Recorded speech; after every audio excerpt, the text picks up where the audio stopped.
proclamação do Evangelho de Jesus Cristo segundo Mateus. Naquele tempo, vendo Jesus as multidões, subiu ao alto monte e sentou-se. Os discípulos aproximaram-se e Jesus começou a ensinar-os. Bem-aventurados os pobres em espírito, porque deles é o reino dos céus. Bem-aventurados os aflitos, porque serão consolados. Bem-aventurados os mansos, porque possuirão a terra. Bem-aventurados os que têm fome e sede de justiça, porque serão saciados. Bem-aventurados os misericordiosos, porque alcançarão misericórdia. Bem-aventurados os puros de coração, porque verão a Deus. Bem-aventurados os que promovem a paz, porque serão chamados filhos de Deus. Bem-aventurados os que são perseguidos por causa da justiça, porque deles é o reino dos céus. Bem-aventurados sois vós, quando vos esmurrarem e perseguirem, e mentindo disserem todo tipo de mal contra vós por causa de mim. Alegrai-vos e exultai, porque será grande a vossa recompensa nos céus. Palavra da salvação. Glória a vós, Senhor. No Evangelho de hoje, esse quarto domingo do tempo comum, Jesus sobe ao alto da montanha e uma multidão vai atrás dele porque ele já estava fazendo muitos milagres. E a multidão, junto com os discípulos, sobem com ele. Chegando no alto da montanha, Jesus se senta. Essa atitude de sentar-se para ensinar é a atitude, segundo os judeus, de quem era mestre, de quem tinha autoridade para falar, e aquilo que ele falasse fosse digno não só de ser ouvido, mas de ser guardado no coração. E é por isso, inclusive, que todas as vezes que nós olharmos a imagem de algum santo que estiver sentado, significa que ele é doutor da igreja. Ou seja, alguma coisa que ele escreveu, que ele ensinou, a igreja considera ele como um mestre. Como um mestre não só da teologia, mas do Evangelho, que trouxe algo novo para ser vivido. Então Jesus se senta para ensinar. E aqui está, segundo o Evangelho de Mateus, bem no iniciozinho, o Evangelho aqui no capítulo 5, vai narrar o chamado Sermão da Montanha. É um dos sermões mais importantes de toda a Escritura. Aqui, segundo muitos santos, está o caminho para o céu. Se você e eu quisermos algum caminho, alguma chave para ir para o céu, está aqui. Só ler esse Evangelho. Tanto o capítulo 5, quanto o capítulo 6 e o capítulo 7. É um sermão bem grande. Mas aqui está a chave para quem quer ser santo. Se você quer ir para o céu, se você consegue viver um pouquinho disso aqui, meu amigo, já está no caminho. Mas não é fácil viver isso aqui não.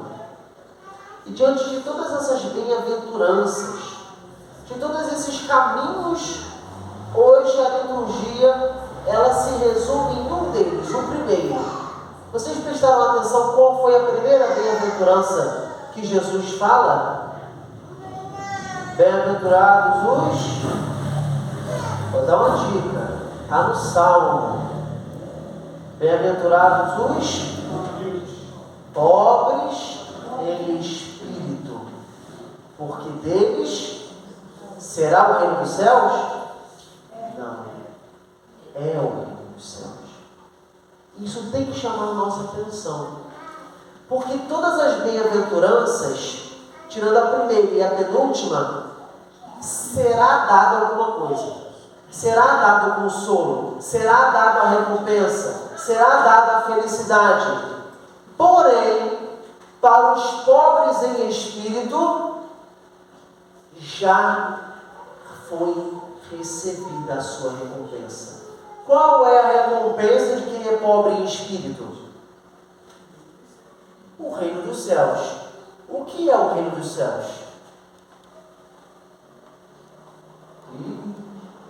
Já pararam para pensar nisso? Todas as parábolas de Jesus falam do reino. O que é isso? Que reino é esse? O que vai acontecer nesse reino? Como é que pode alguém já nessa vida receber o reino?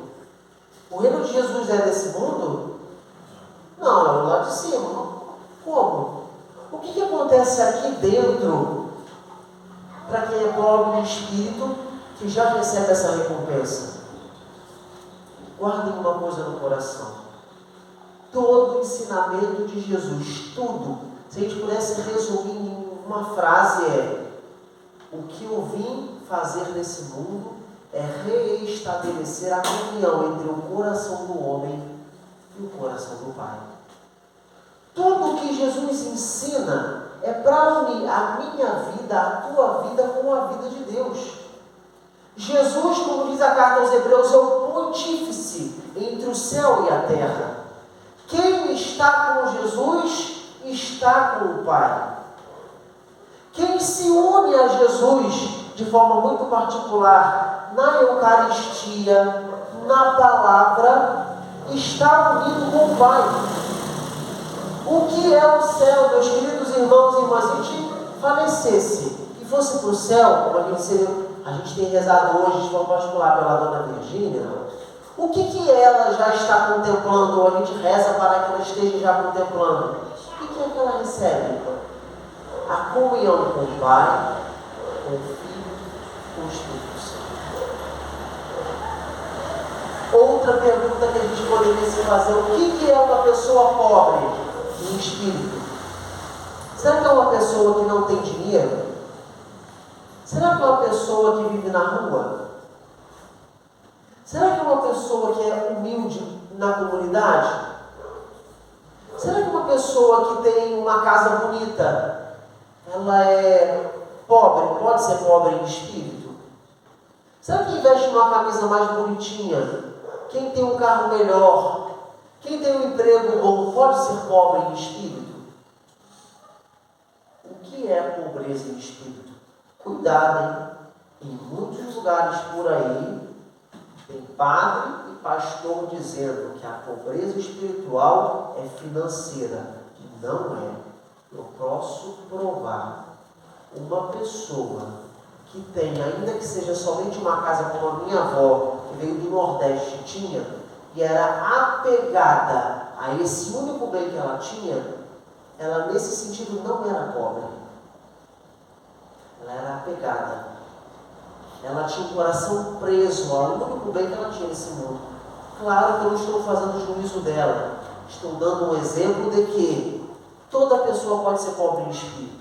Jesus fala no Evangelho que os ricos têm mais dificuldade. Porque como tem muitos bens, é muito mais fácil se apegar. Ao dinheiro, por exemplo, cuidado. Nós precisamos tomar muito cuidado com o dinheiro.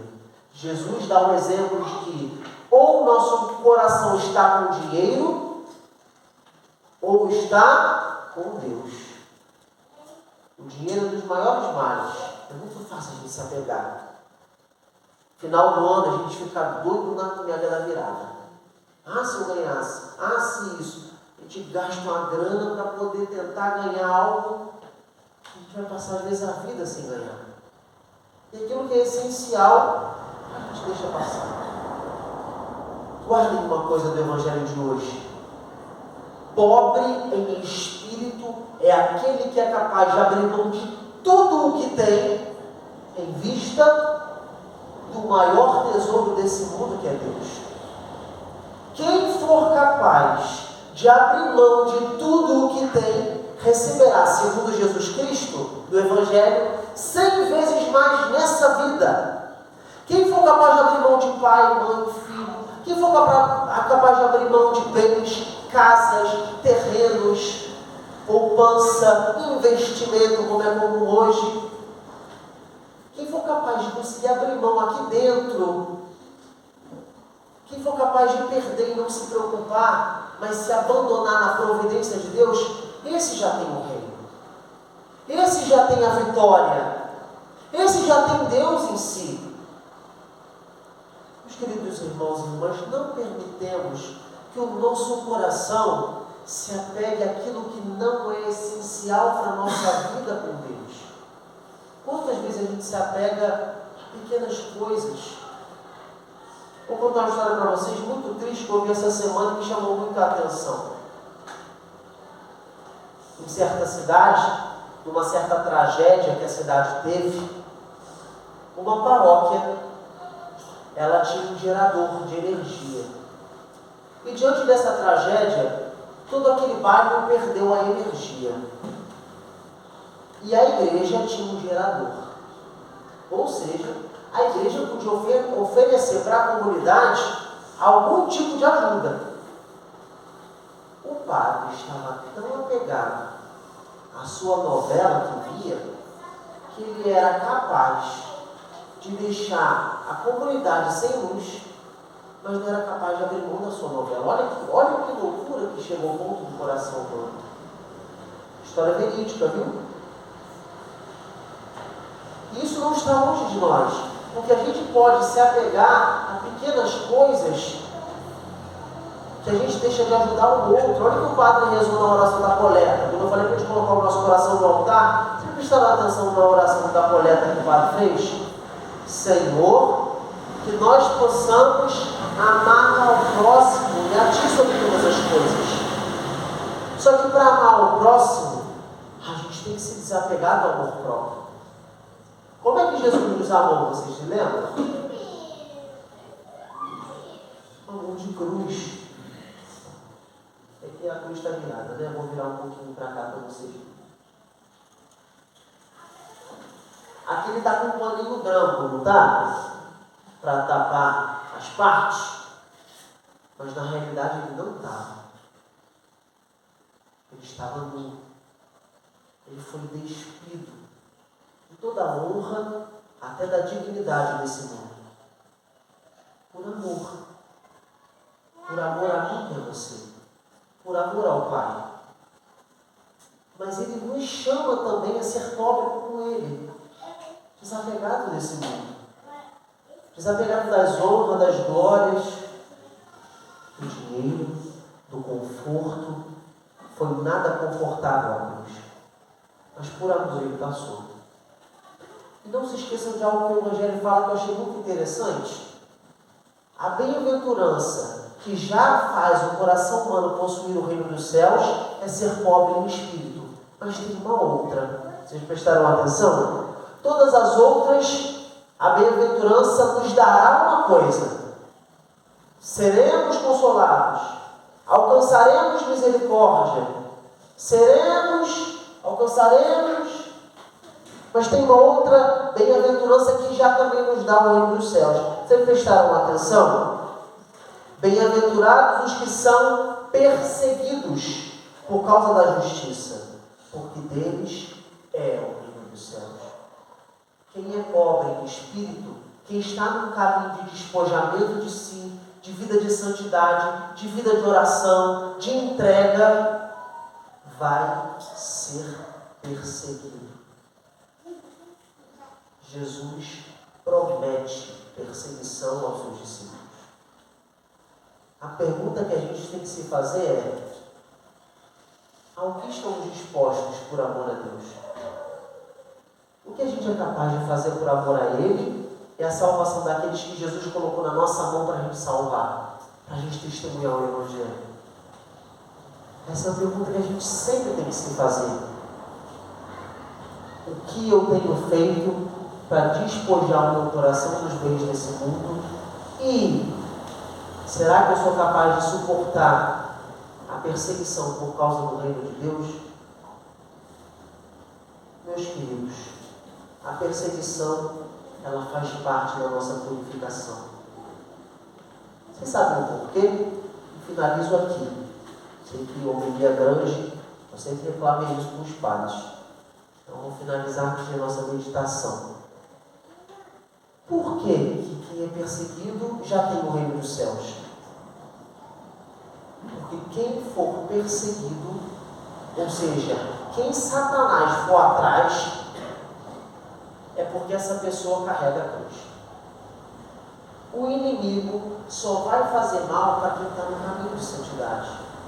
quem está em cima do muro, quem não se importa com a vida de oração, quem não lê a Bíblia, quem não se confessa, quem não pede perdão, quem guarda mágoa, Deus não nem vai atrás. Já é dele. Mas quem busca a santidade, quem busca as bem-aventuranças, e vale a pena, dever de casa do padre, hein? Tem que ler de novo, pelo menos o Evangelho. Precisa ler todo o Sermão da Montanha. Pelo menos o Evangelho de hoje. Lê em casa. Se pergunta o que falta, qual bem-aventurança você precisa. Eu preciso de todas. Faltam todas na minha vida. Mas o que a gente precisa ainda? E será que a gente é capaz de sofrer por amor a Ele? Ou a gente reclama quando a gente é perseguido? Quando falam mal de nós, quando nos caluniam, a gente reclama. E a última coisa, quem é capaz, quem é discípulo, quem se despoja de si para viver o Evangelho, até mesmo no momento de luto, quando a gente perde quem a gente mais ama, a gente não perde a esperança. Por isso que Maria se manteve de pé diante do Calvário. Ela não perdeu a esperança porque era pobre de espírito. Ela não tinha nada. O tudo dela era o seu próprio filho. Que ela nos ensine a cada dia a também nos despojarmos. Não nos apegarmos a nada. Somente a Ele. Isso não significa que a gente tem que sair vendendo todos os bens. Alguns Ele chamou a isso. No meu caso. Mas a outros, usarmos dos bens desse mundo como se não os tivéssemos. Usarmos para a nossa salvação, para a salvação daqueles que necessitam, para dar àqueles que mais necessitam a dignidade dos filhos de Deus. Que assim seja. Amém.